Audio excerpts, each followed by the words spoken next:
நடிகர் விஜய் அவர்கள் தமிழ் திரையுலகில் ஒரு சிறந்த நடிகராக விளங்கி வந்தாரு. இவர் பார்த்தீங்கன்னா அரசியல்ல தன்னுடைய கால்களை பதித்து தன்னுடைய இறுதி படமாக ஜனநாயக திரைப்படம் தான் இருக்க போகுது அப்படிங்கிற மாதிரி மக்கள் மத்தியில ஒரு அறிவிப்பை வெளியிட்டாரு.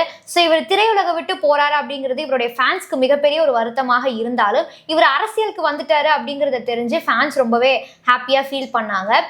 இதனைத் தொடர்ந்து இந்த ஜனநாயக திரைப்படம் அப்படிங்கிறத இயக்குனர் வினோத் அவர்கள் தான் இயக்கி வராரு. ஸோ இது நம்ம எல்லாருக்குமே நல்லா தெரியும். சோ இந்த திரைப்படத்தினுடைய அதாவது ஜனநாயக திரைப்படத்தினுடைய இறுதி கட்ட பணிகள் அப்படிங்கிறது இப்போது நடைபெற்று முடிஞ்சிருச்சு. சோ அதுல இருக்க கொஞ்சம் பேட்ச் ஒர்க்ஸ் அப்படிங்கிறது மட்டும் தான் இப்போ போயிட்டு இருக்கு. இது போன்ற ஒரு சூழ்நிலை தான் பாத்தீங்கன்னா ஜனநாயகம் திரைப்படத்தை பற்றி ஒரு அதிரடி தகவல் நமக்கு வெளியே வந்திருக்கு.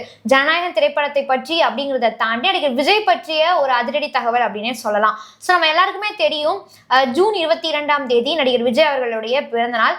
எப்போதுமே அவருடைய பிறந்த நாள் அன்னைக்கு பாத்தீங்கன்னா அவருடைய திரைப்படத்தை பற்றிய அப்டேட் ஆனது நமக்கு வெளிவரும், அதாவது ரசிகர்களுக்கு மக்களுக்கு வெளிவரும். ஆனா இந்த வாட்டி நடிகர் விஜய் அவர்கள் என்ன சொல்லியிருக்காருன்னு பாத்தீங்கன்னா, என்னுடைய படத்தை பத்தி எந்த ஒரு அப்டேட்டுமே வந்துட்டு இந்த வாட்டி வெளியிடக்கூடாது. ஸோ இந்த பர்த்டேக்கு அந்த மாதிரி எந்த ஒரு அப்டேட்டும் வெளியிடக்கூடாது. அது மட்டும் இல்லாம ஜனநாயகன் திரைப்படத்துடைய லாஸ்ட் டே ஷூட்ல எடுத்த போட்டோஸ் கூட ரிலீஸ் பண்ணக்கூடாது அப்படிங்கிற மாதிரி சொல்லியிருக்காரு.